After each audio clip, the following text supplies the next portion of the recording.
할렐루야. 오늘 이 아침에도 우리 하나님의 놀라우신 은혜와 평강이 여러분들의 심령 속에 충만하시기를 주님의 이름으로 축복합니다. 우리 전후좌우에 계신 분들 한번 다시 인사 나누실 때 세 분 이상씩 인사 나누세요. 힘드시죠? 이렇게 한번 인사 나누시기 바랍니다. 힘드시죠? 힘드시죠? 얼마나 힘드십니까? 이 세상 살기가 그렇게 쉽지 않습니다. 자, 그러나 우리는 주님을 믿는 사람들이기 때문에 주님 안에 소망을 가지시고 힘차게 씩씩하게 사시기 바랍니다. 오늘 저는 우리를 찾아오신 하나님이란 제목으로 말씀을 같이 생각해 보겠습니다. 어떤 사람이 아들을 낳았어요. 근데 그때는 전화가 없던 때라 전보를 쳤답니다. 부모에게. 전보에다 뭐라고 했냐면은 이사야 하고 구를 쓰고 점점 찍고 6을 썼답니다. 이사야 9, 6 이렇게 썼어요. 그래서 전보를 보냈습니다. 부모님이 그거를 받고서는 생각하기를, 아하, 우리 손자 이름이 이사야구나, 그리고 몸무게가 9파운드 6온수구나 이렇게 생각을 했어요. 근데 사실은 이사야서 9장 6절을 쓴 겁니다. 그 이사야서 9장 6절을 보게 되면, 이는 한 아기가 우리에게 낳고 한 아들을 우리에게 주신 바 되었는데, 그렇게 되어 있어요. 그걸 조금 더 보면은 바로 예수님 탄생에 대한 말씀이잖아요, 그렇죠? 그 어깨에는 정사를 메었고 그 이름은 기묘자라 모사라 전능하신 하나님이라 영존하시는 아버지요 평강의 왕이라 할 것임이라 그랬습니다. 바로 예수님에 대한, 예수님 탄생에 대한 말씀이죠. 예수님께서 태어나시기 전 700여 년 전에 이사야 선지자가 이미 예수님 탄생에 대해서 이렇게 정확하게 예언을 한 것입니다. 오늘부터 이제 강림절이 시작이 됩니다. 어떤 사람들은 대강절이라고 이렇게 부르는데 그것도 괜찮습니다. 그런데 대강절 하면은 대강 보내는 절기로 그렇게 오해할 수 있기 때문에 저는 꼭 강림절이라고 씁니다. 강림절이라는 말을 써요. 영어로는 애드벤트라고 그렇게 하죠. 이 강림절기는 바로 예수님의 탄생을 기다리며 준비하는 절기입니다. 물론 예수님께서 이미 2000년 전에 이 세상에 탄생을 하셨어요. 그러나 우리가 강림절을 보낼 때에 다시 한번 새로운 마음으로 또 그때의 그 당시의 심정을 가지고 우리 주님의 탄생을 또 기다리고 준비하면서 그리고 주님의 탄생의 신령한 의미를 깊이 생각하면서 보내는 절기가 바로 강림의 절기입니다. 오늘 본문 말씀은 예수님 탄생에 대한 요한복음의 말씀이죠.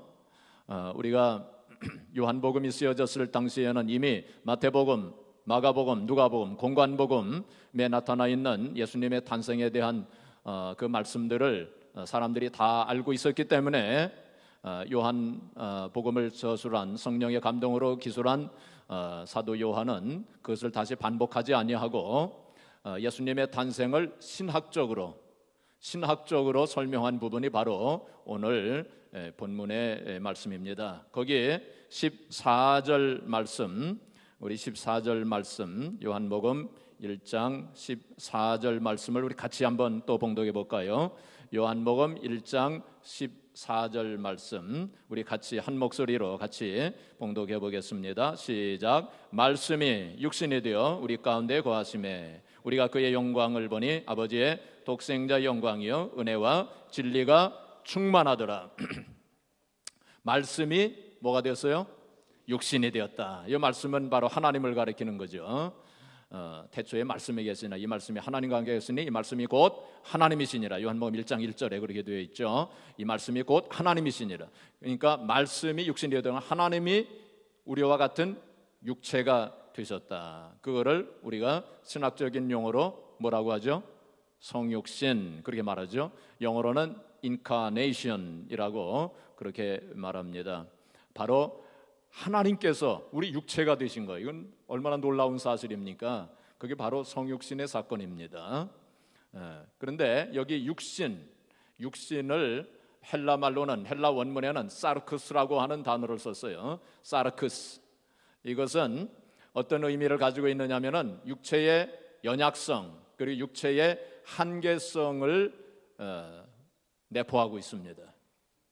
육체의 연약성과 육체의 한계성. 예수님께서 육체를 가지시고 이 세상에 태어나셨는데 바로 예수님도 그 육체의 한계성과 연약성을 가지고 이 세상에서 사셨다는 것입니다.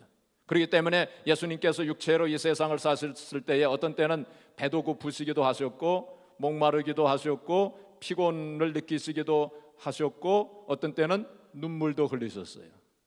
그리고 그 육체로 예수님께서 죽으신 것입니다. 그 당시 영지주의자들은 가현설을 주장했어요.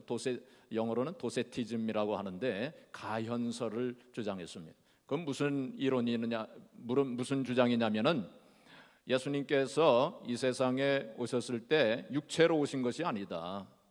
육체로 보이는 것은 단지 환상으로 보였을 뿐이다. 그러니까 예수님은 육체로 오신 것이 아니다. 그렇게 주장을 했어요. 그러니까 예수님의 신성만을 강조하고 인성은 부인했어요. 예수님은 신성과 인성을 겸하신 분이죠. 자, 그런데 인성을 부정한 학설이 있었어요. 이단이었습니다. 그래서 이 사람들은 주장하기를 예수님께서 바닷가를 걸으셨다면 바다 모래사장에 발자국이 나타나지 않았을 것이다. 그렇게 주장했습니다. 예수님께서 마룻바닥을 이렇게 걸으셨다면 삐걱삐걱 하는 소리가 안 났을 것이다. 그렇게 주장한 사람들이 있었어요. 그런데 오늘 14절 말씀해 보시면은 말씀이 육신이 되어 우리 가운데 거하심에 우리가 그 영광을 보니 독생자 영광이와 은혜와 진리가 충만하더라. 그 말씀을 보면 분명히 예수님은 이 세상에 육신으로 오셨다고 하는 사실을 부인할 수 없습니다. 자, 그렇다면 예수님께서 육신을 입으시고 이 세상에 오셨다면 어떤 이유와 목적으로 이 세상에 오셨을까요? 분명한 이유와 목적이 있으셨을 것입니다. 여러분의 집에 지금 오바마 대통령이 왔다면 그냥 왔겠어요? 아무 이유도 없이 그냥 왔겠어요? 분명한 이유와 목적이 있었을 거예요. 그렇죠? 마찬가지로 예수님께서 이 세상에 성육신 하셔서 이 세상에 오셨는데 그냥 아무 이유 없이 오셨겠어요? 아닙니다. 분명한 이유와 목적을 가지시고 이 세상에 오신 거예요. 오늘 강림절 첫째 주일에 예수님께서 성육신 하셔서 이 세상에 오신 목적 세 가지를 같이 생각해 보겠습니다. 첫째는 예수님께서 이 세상에 오신 것은 우리와 함께 하시기 위해서, 뭐 하시기 위해서? 함께 하시기 위해서 이 세상에 육신으로 오신 것입니다. 마태복음 1장 23절에 보시면은 보라 처녀가 잉태의 아들을 낳으리니 그 이름을 임마누엘이라 하리라. 이를 번역한즉 하나님 우리와 함께 계신다 함이라 했습니다. 자, 여기 보면은 예수님께서 별명을 하나 가지고 계시죠. 예수님은 별명이 많으신 분이에요. 아까 이사야서 9장 6절에도 보면은 기묘자라 모사라 예수님의 별명들입니다. 전능하시는 하나님, 영존하시는 아버지, 평강의 왕 다 예수님의 별명들이에요. 임마누엘도 예수님의 별명입니다. 그 임마누엘이라고 하는 그 뜻이 무슨 뜻이냐면은 하나님이 우리와 함께 하신다 하는 그런 뜻이에요. 바로 예수님께서 우리와 함께 하시기 위해서, 하나님께서 우리와 함께 하시기 위해서 성육신 하셔서 이 세상에 오신 분이 바로 예수님이시라는 것입니다. 물론 하나님께서는 당신의 백성들과 함께 늘 함께 하셨어요. 그래서 에덴 동산에서도 함께 하셨고 에녹과 함께 하시고 노아와 함께 하시고 아브라함과도 함께 하시고 이스라엘 백성들과도 함께 하셨습니다. 그런데 구약에 나타난 하나님은 사람들이 좀 가까이 하기에는 조금 어려운 그러한 하나님이셨어요. 그래서 출애굽기 19장에 보시면은 거기 보면 하나님께서 시내산에서 모세에게 뭐라고 말씀하시냐면 백성들로 하여금 가까이 오게 하지 말아라. 내게 가까이 오면은 그들이 죽을까 하노라 그랬어요. 그래서 백성들이 하나님께 가까이 가지 못했습니다. 그리고 구약에 보게 되면 하나님은 성막과 성전에만 계셨어요. 그리고 그것도 지성소에 계셨어요. 하나님은. 그래서 사람들이 가까이 하기가 힘들었어요. 그리고 어떤 사람은 대제사장만 지성소에 들어갔는데 1년에 한 번씩, 근데 그때 잘못 들어가서 죽기도 했어요. 그러니까 좀 무섭죠. 하나님 앞에 가까이가 조금 무섭습니다. 그런데 예수님은 육체를 가지고 이 세상에 오셔서 누구든지 가깝게 갈 수 있도록 육체로 오신, 특별히 아기로 오셨어요. 그렇죠? 아기로 오셨어요. 아기로 오셨으니까 누구든지 쉽게 주님께로 갈 수 있어요. 아기를 무서워하는 사람 있어요? 아기 무섭지 않잖아요. 누구든지 쉽게 아기한테로 누구든지 쉽게 갈 수 있잖아요. 그리고 예수님은 말구유간에 말구유에 태어나셨어요. 예수님께서 만약 왕궁에서 태어나셨더라면 왕족이나 귀족들만 예수님을 만났을 거예요. 그렇죠? 또 예수님께서 큰 부잣집에 태어났더라면 부자들만 예수님을 만났을 거예요. 근데 예수님은 말구유간에 태어나셨어요. 그러니까 누구든지 쉽게 예수님께 가까이 갈 수 있고 또 예수님과 함께 하실 수 있게 된 것입니다. 특별히 본문 말씀은 예수님께서 성막으로 오셨음을 보여주고 있어요. 예수님께서 뭐로 오셨어요? 성막으로 오셨어요. 성막으로 오셨습니다. 14절 말씀이 육신이 되어 우리 가운데 거하심에, 이 거하심에라고 하는 그 단어, 이 헬라 말로는 어떻게 되냐면 에스켄노센이라고 하는 단어를 썼어요. 에스켄노센이라고 하는 단어의 원래 의미는 천막을 치다, 장막을 치다, 그런 뜻입니다. 그러니까 말씀이 육신이 되어 우리 가운데 천막을 치매, 그런 뜻이에요. 천막을 쳤다는, 예수님께서 오셔서 천막을 치셨다는 거예요. 우리 가운데. 구약 시대에 보면은 이제 이스라엘 백성들이 광야를 지나면서 천막을 치죠.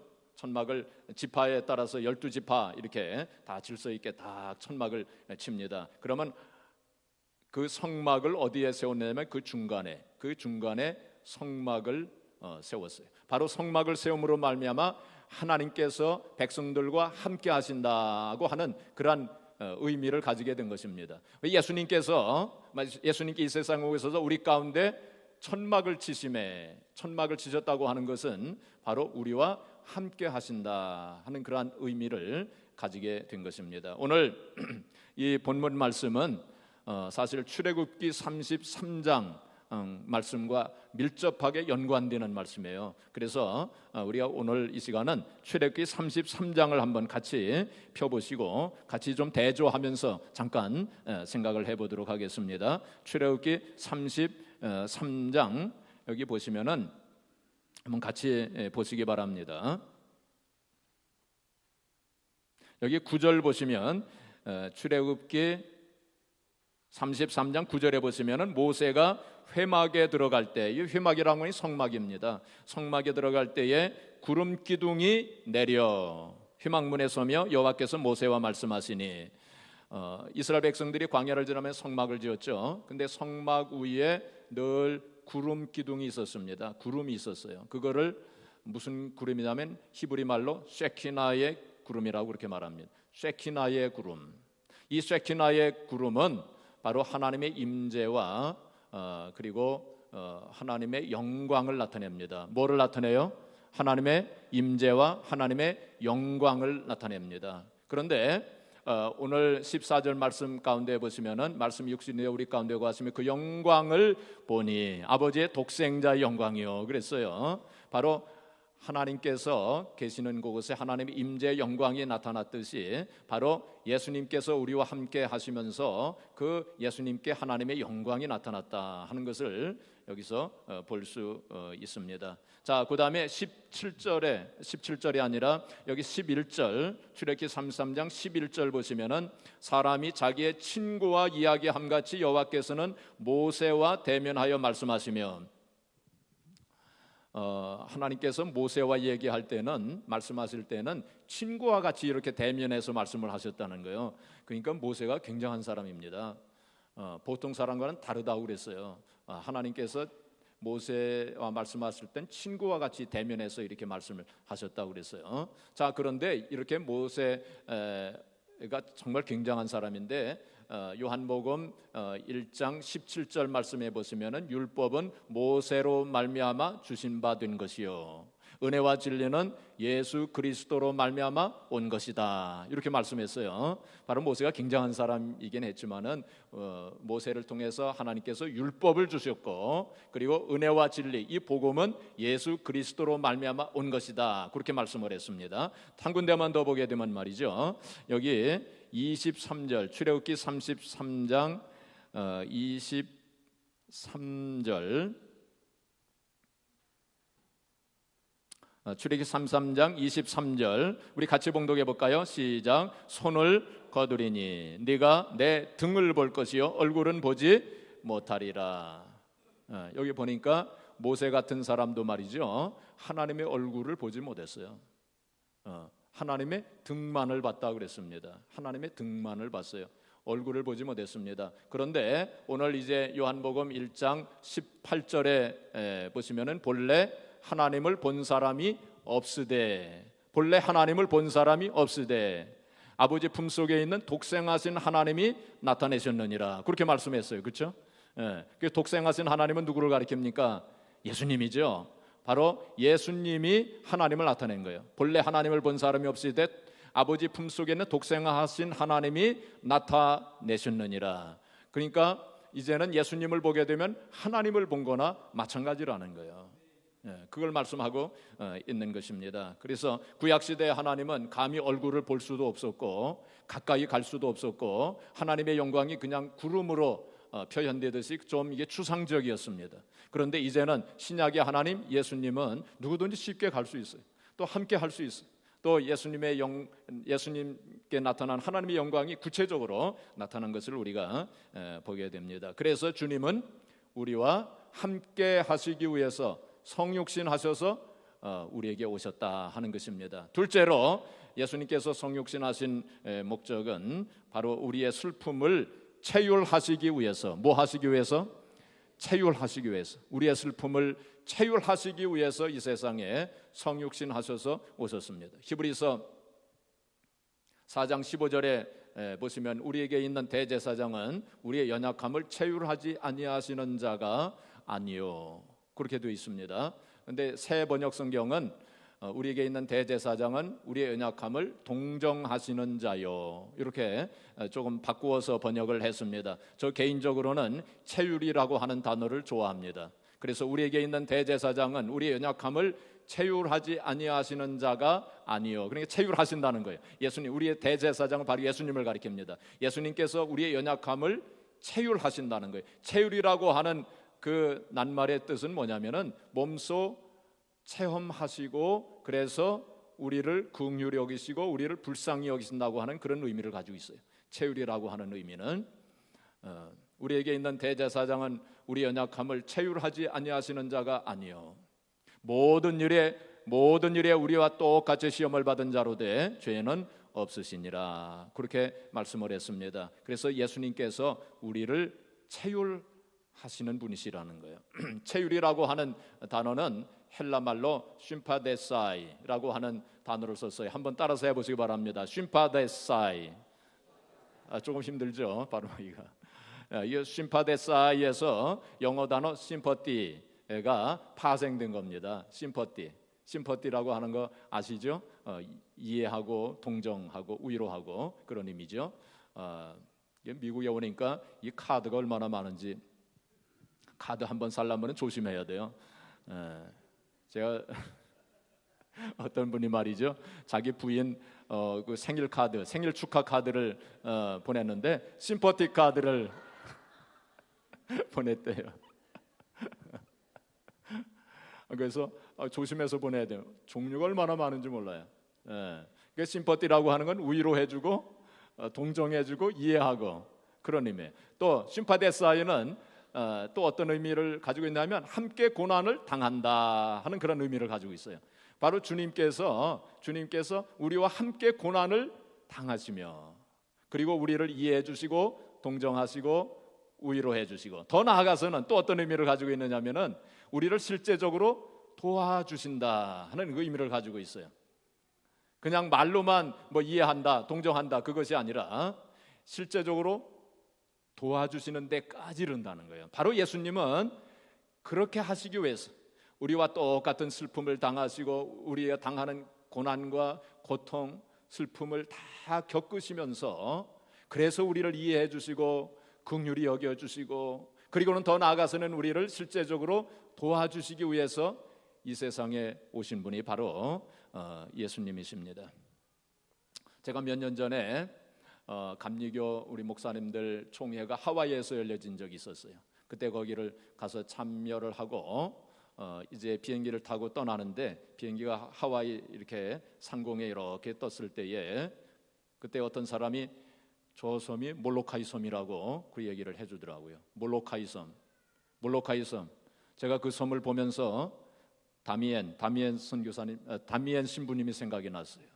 다미엔 신부님이 거기 가서 사역을 하셨죠. 그 당시 몰로카이 섬은 문둥병자들, 요즘에는 한센씨 병이라고 그러죠. 한센씨 병을 앓고 있는 문둥병자들을 격리 수용한 곳이 몰로카이 섬입니다. 거기에 이 다미엔 신부님이 가셔서 그들을 위해서 사역을 했던 곳이 유명한 몰로카이 섬이었어요. 거기 가서 복음을 전했습니다. 그리고 그들에게 주님의 사랑을 전했어요. 그런데 사람들이 그 한센씨 병을 앓고 있는 사람들이 이 다미엔 신부님의 설교를 들으려고 하지 않았습니다. 받아들이지 않았습니다. 자기는 건강하니까 그런 소리 하지 하면서 받아들이지 않았어요. 그리고 건강한 사람이 자기들 동정하는 거 그거 싫어했습니다. 그런데 하루는 이 다미엔 신부님의 눈썹이 빠지기 시작했어요. 그도 다미엔 신부님도 거기서 문둥병에 걸린 거예요. 문둥병에 걸려가지고 그 증상들이 나타나기 시작을 했을 때 그때 비로소 사람들이 그의 설교를 듣고 그의 사랑과 그의 사역을 받아들이기 시작했다는 것입니다. 사랑하는 성도 여러분, 우리가 어떤 가난한 사람들을 참으로 이해하고 진정으로 위로하기 위해서는 우리가 어떻게 해야 될까요? 물론 그들에게 물질적으로도 도와주고 혹은 또 뭐 음식도 나눠주고 뭐 이렇게 뭐 할 수 있겠죠. 그런데 그들을 진정으로 이해하고 진정으로 위로할 수 있는 길은 우리가 같이 가난하게 되어서 함께 사는 거예요. 그럴 때 진정으로 이해하고 위로해 줄 수 있습니다. 돈 많은 사람 말이죠. 돈 많은 사람이 가난한 사람에게 뭐 좀 이렇게 뭐 구제를 한다고 했을 때 잘못하게 되면 말이죠. 그 교만하게 돼요. 교만이 거기에 들어가게 됩니다. 혹은 자기 위선이 거기 들어갈 수 있어요. 혹은 자기 만족이 거기 들어갈 수 있어요. 그래서 우리가 구제할 때도 조심해서 해야 됩니다. 히브리서 5장 7절에 보시면은 예수님께서 간구하실 때에 심한 통곡과 눈물로 간구를 드렸다고 그랬어요. 하나님 앞에 기도할 때 예수님께서 기도하실 때 심한 통곡과 눈물로 기도하셨다고. 그래서 예수님은 이 세상에 우리가 정말 통곡할 일이 많잖아요. 통곡하면서 눈물 지으면서 슬퍼하면서 우리가 살 수밖에 없는 이 세상 아닙니까? 그래서 이 세상에 참으로 통곡하면서 살고 있는 그 사람들의 심정을 다 알고 계세요. 그리고 이 세상에 살면서 눈물을 흘리면서 살고 있는 그런 사람들의 그 심정을 다 이해하시는 분이세요.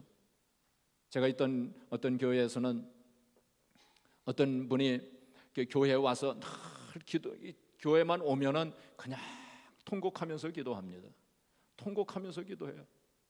그래서 사람들이 조금 이상하게 생각을 했어요. 그러나 주님은 아십니다. 주님은 말씀하시기를 내가 너를 이해한다. 왜냐하면 주님께서도 통곡하시면서 기도하셨기 때문에.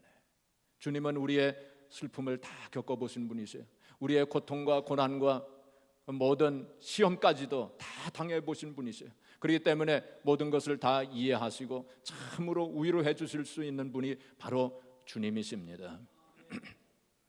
옛날에 그 전에 우리 다들 잘 아시겠지만은 영국에 다이애나 황태자비가 있었어요. 그렇죠? 교통사고로 몇 년 전에 세상을 떠났지만은 이분이 한 번은 남아프리카를 방문하게 됐어요. 그 길가에 어떤 흑인 여자 아이가 있었습니다. 그 여자 아이의 머리 위에다가 머리를 쓰다듬으면서 너 왜 오늘 학교에 안 갔니? 하고 이렇게 물어봤어요. 그러니까 이 흑인 여자 아이가 대답하기를 학교에서 쫓겨났어요. 아니 왜 학교에서 쫓겨났니? 그러니까 이 여자아이가 대답하기를 머리에 이가 있다고요. 그러니까 황태자비가 기겁을 하면서 손을 뗐습니다. 그리고는 손을 막 털고 야단 법석을 떨었어요. 제가 이 황태자비를 비난하기 위해서 이런 말을 하는 거 아닙니다. 그는 그 여자아이의 슬픔과 고통을 이해하지 못했기 때문이에요. 우리 모두도 다 그런 모습을 얼마씩은 다 가지고 있지 않습니까? 그런데 주님은 어떻습니까? 주님은 문둥병자의 그 상처에 손을 대셨어요. 손을 대시고 그를 위로해 주시고 그리고 그 상처를 치료해 주신 분이 바로 주님이십니다. 히브리서 4장 15절에 우리에게 있는 대제사장은 우리의 연약함을 체휼하지 아니하시는 자가 아니요 모든 일에 우리와 똑같이 시험을 받은 자로 돼 죄는 없으시니라. 우리의 슬픔과 고통과 또 우리가 받는 시험까지도 주님은 다 겪으신 분이세요. 그래서 16절에 바로 그 16절에 뭐라고 말씀하시고 있냐면 그러므로 긍휼하심을 받고 때를 따라 돕는 은혜를 받기 위하여 은혜의 보좌 앞에 담대히 나아갈 것이니라. 할렐루야. 주님은 우리의 모든 슬픔을 아세요. 고통과 고난을 다 이해하시는 분이세요. 우리가 받는 시험도 다 알고 계세요. 다 이해하십니다. 그렇기 때문에 우리가 담대한 마음으로 긍휼하심을 받고 때를 따라 돕는 은혜를 받기 위해서 은혜의 보좌 앞에 주님 앞에 우리는 담대하게 주님 앞에 나아가서 우리의 문제와 우리의 슬픔과 고통을 다 주님 앞에 내어놓고 죄까지도 주님 앞에 내어놓을 수가 있어요. 우리가 큰 죄를 짓고 주님 앞에 가서 주님 앞에 기도할 때 주님께서 눈을 동그랗게 뜨시고 아니 너 그런 죄를 지었냐? 너 그렇게 큰 죄를 지었냐? 야, 그렇게 놀라시는 분이 아니세요. 주님은 다 아십니다. 우리의 죄를 아세요. 우리의 죄가 얼마나 큰지 다 알고 계세요. 그러니까 담대한 마음으로 주님 앞에 나가서 우리가 회개할 수 있는 것입니다. 그렇죠? 그리고 우리의 큰 문제를 가지고 큰 기도 제목을 가지고 주님 앞에 나아갔을 때 야, 그건 너무 크다. 야, 그건 뭐 어떻게 나도 할 수 없다. 그거 너무 큰 기도 제목을 가지고 와서 너무 큰 문제를 가져서 내가 부담된다. 주님은 그러실 분이 아니세요.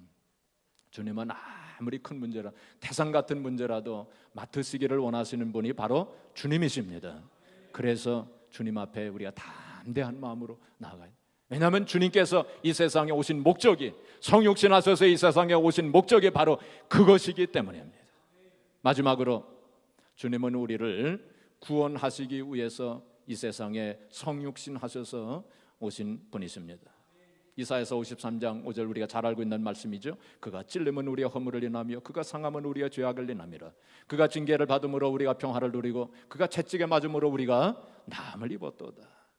예수님께서 육신을 가지셨기 때문에 예수님께서 육신을 가지셨기 때문에 찔리실 수 있으셨고 예수님께서 육신을 가지셨기 때문에 상함을 받으실 수가 있으셨고 예수님께서 육신을 가지셨기 때문에 징계를 받으실 수가 있었고 예수님께서 육신을 가지셨기 때문에 채찍에 맞으실 수가 있으셨어요.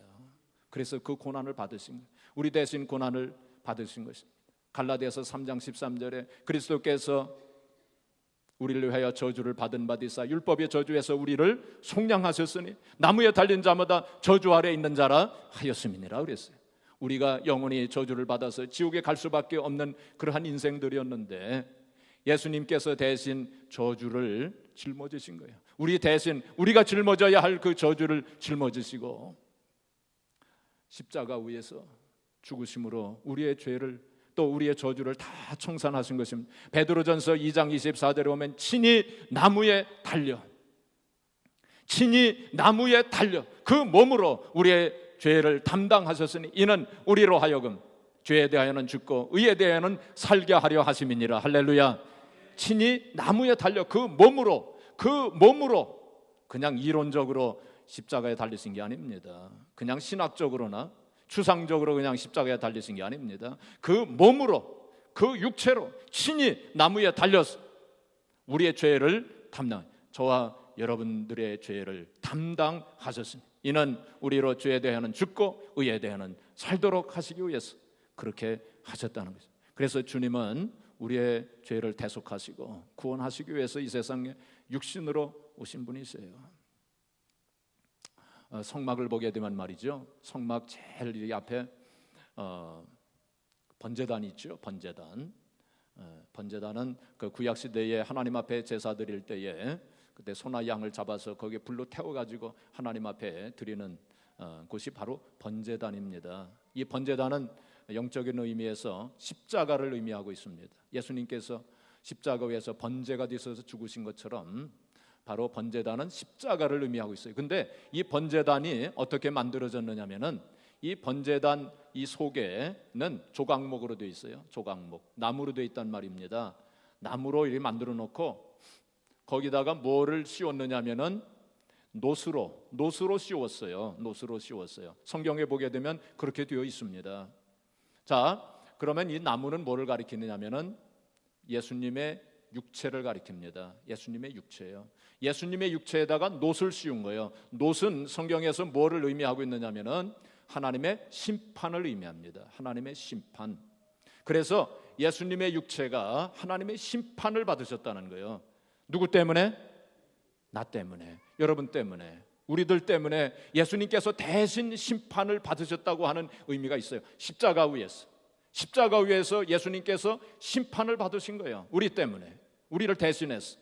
그래서 예수님께서 다 이루었다 하시고 모든 죄를 다 대속하시고 십자가에서 죽으시고 당신은 죄가 없으셨기 때문에 죄를 십자가 위에 걸어놓으시고 그리고 부활을 하신 것입니다. 사랑하는 성도 여러분, 2012년 강림절을 맞이해서 성육신 하셔서 육체로 오신 그 주님을 깊이 생각하는 그런 귀한 절기가 되시기를 바랍니다. 오래전에 중국에서 어떤 사람이, 어떤 독실한 크리스찬 한 사람이 지하교회에서 신앙생활을 하다가 중국에서 홍콩으로 망명을 했어요. 목숨 걸고 이 자동차 타이어에다 몸을 실어가지고 그 바다를 건너가지고, 바다인지 강인지 그건 모르겠지만은 하여튼 바다를 건너가지고 목숨 걸고 홍콩으로 건너왔어요. 신앙의 자유를 찾아서 마음껏 기도하고 마음껏 찬양하고 마음껏 예배드리고 싶어가지고 그래서 목숨 걸고 홍콩으로 도망을 쳤습니다. 그리고는 자유세계 여러 곳에 다니면서 성도들을 만나고 그리고는 그들에게 간증도 하고 그랬어요. 그런데 얼마 후에 이 사람이 다시 중국으로 돌아갔어요. 그 지하교회로 돌아갔어요. 그래서 많은 사람들을 충격 속에 빠뜨렸어요. 이 사람이 중국에 갈 때에 중국에 다시 돌아가면서 뭐라고 얘기하고 갔느냐면은, 이 강대상이 어두워서 잘 안 보여요.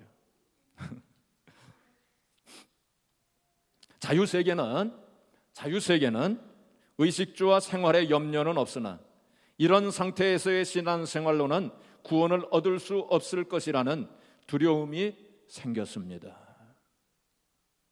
또한 내가 내세의 영광을 위해서는 다시 기근의 땅 중국으로 가야 한다는 결론에 이르게 되었습니다. 그러면서 마지막으로 이런 말을 덧붙였다고 합니다. 어렵고 고통스럽지만 지하교회 시절에 그 뜨거웠던 믿음과 목숨을 건 철저한 신앙생활이 그립습니다. 그랬다는 거예요. 한번 가만히 생각해 보세요. 사랑하는 성도 여러분, 그렇다고 해서 우리가 모두 다 짐을 싸가지고 지금 중국으로 가야 될까요? 아니면 북한 땅으로 가야 될까? 신앙생활 잘하기 위해서 꼭 그럴 필요는 없다고 생각합니다. 우리가 이 세상에 살면서 세속화되지 않냐고, 우리 하나님 백성들을 말해요. 세상 따라가서는 안 됩니다. 세상에 미혹돼서는 안 돼요. 세상에서 미혹하는 것들이 너무 많습니다. 우리 세속화되지 말아야 돼요. 그리고 세상에 물들지 말아야 돼요. 중세기 시대의 수도사들은 말이에요, 사막에 가서 수도 생활을 했어요. 정말 그 마음과 생각을 온전히 하나님 앞에 바치기 위해서 사막에 가서 수도 생활을 했습니다. 그렇다고 해서 우리가 지금 사막에 가야 될까요? 꼭 그럴 필요는 없습니다. 그런데 중요한 것은 우리가 이 세상 살면서 이 번잡한, 정말 복잡하고 정말 바쁘게 팽팽 돌아가는 이 세상 속에서 사막을 만들어야 돼요. 우리의 일상생활 속에서 사막을 만들어야 됩니다. 이 사막을 만든다고 하는 건 무엇입니까? 바로 1대1로 하나님을 만나는 그러한 시간이 우리에게 필요하다는 거예요. 정말 번잡하고 복잡한 이 세대, 이 세상에서 살아가면서 주님과 1대1로 만나는 그러한 시간을 꼭 가지시기를 바랍니다. 우리 강림절에는 그런 시간을 많이 가지시기를 바라요. 우리가 언젠가는 주님 앞에 1대1로 만나는 그러한, 하늘나라에 올라가서 1대1로 만나는 그러한 시간이 반드시 오게 될 것입니다. 우리가 이 강림절을 지나면서 정말 예수님께서 이 세상에 성육신 하셔서 오신 목적이 우리와 함께 하시기 위해서, 그리고 우리를 체휼하시기 위해서, 또 우리를 구원하시기 위해서 오셨다고 하는 그 목적을 깊이 생각하고, 우리가 이제 주님 앞에 서는 그날, 주님과 1대1로 만나는 그 순간을 우리 생각하면서 그 시간 위해서 우리가 준비하는 시간 되어야 돼요. 그 시간 위해서 또 기다리는 그런 시간 되어져야 됩니다. 그래서 우리가 주님 앞에 서는 그날을 늘 생각하면서 이번 금년의 강림절이 참으로 의미 있고 뜻깊은 그러한 강림절이 되어지고 하나님의 큰 은혜를 경험하는 저와 여러분들이 되어지기를 주님의 이름으로 축복합니다.